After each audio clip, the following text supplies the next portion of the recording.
नन्हे मुन्ने हाथों में कागज की नाव ही बचपन था, जिसके नीचे खेले वो पीपल की छाँव ही बचपन था।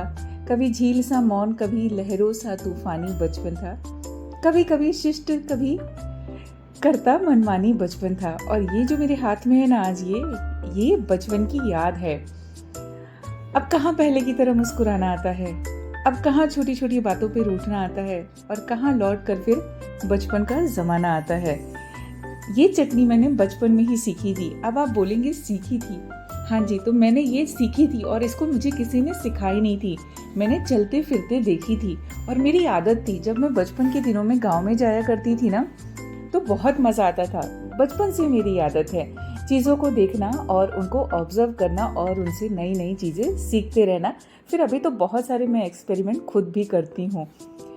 तो मैंने ये देखा कि धूप में कुछ चीज़ें सूख रही हैं, और वो सूखने के बाद 2-3 दिन बाद हमारा गैंग होता था बचपन में, बहुत बड़ा गैंग। हम लोग आम के पेड़ के नीचे पूरे बगीचे में दिन भर खेलते थे और फिर शाम को निकल जाते थे ऐसे गांव में घूमने के लिए। गांव की गलियां बहुत खूबसूरत होती हैं। अभी भी वो दिन बहुत याद आते हैं जब मैं जाती थी बिहार अपने बचपन के दिनों में।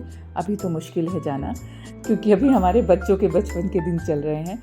जाऊंगी ज़रूर फिर किसी दिन, कभी तो मैं बता रही थी, ये चटनी मैंने देखा था ऐसे सूखते हुए, सामान सूखते रहते थे ना लोगों के घर के आगे, अनाज, अलग अलग तरह की चीज़ें। मैंने गोभी के फूल को भी सूखते हुए देखा था, तो पता चला था कि वो जो है जिस टाइम पे फ्लावर होती है ना, तो ऑफ सीजन के लिए वो लोग सुखा के रखते थे, ऐसा उसको सुखौती बोलते थे। एंड और भी बहुत सारी चीज़ें सुखा के रखी जाती थी, क्योंकि अब तो पूरे साल भर सब कुछ मिलता है। अब मुझे पता नहीं वहाँ मिलता है कि नहीं, लेकिन मुंबई में ये सब कुछ मिलता है पूरे साल।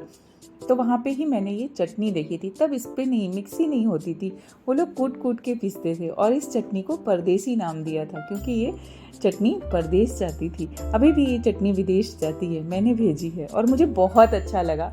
कुछ एक आध रेसिपीज ऐसी होती है ना जो बहुत सालों तक चलती हैं, तो इस चटनी को बनाने का में बहुत ईजी है। और ये सिर्फ चटनी नहीं है, ये एक फीलिंग है। और इसको ना आप मल्टीपर्पज़ यूज़ कर सकते हैं, छाछ के साथ, रायते के साथ, दही के साथ। और इसको खाने का एक और बहुत खूबसूरत तरीका है, गीले चावल पे घी डालिए और उसके साथ ये चटनी, फिर क्या ही कहना है, बहुत स्वादिष्ट लगती है। मुझे तो बहुत पसंद है। किसी ने फिर से मुझसे मांगी कि बना दो मनीषा, तो मैंने बना दी। मुझे अच्छा लगता है। आप हक से मुझे बोल सकते हैं कि ये बना दो। और इसमें मिलाया है मैंने थोड़ा सा राई का तेल, ये इंस्टेंट अभी खाने के लिए, जितना मुझे अभी खाना है उसके लिए। बाकी सब पैक हो जाएगा और फिर वो एक देश से दूसरे देश चला जाएगा। मुझे अच्छा लगता है ऐसे हक से बोलना और ऐसे अपना हक बनाए रखना। मुझे लगता है ये हमारे सौभाग्य की बात होती है कि जब कोई हमें इतने हक से, क्योंकि आजकल के ज़माने में ना किसी से तो 2 पल बात करने की भी फुर्सत नहीं है, हक कहाँ से कोई जमाएगा।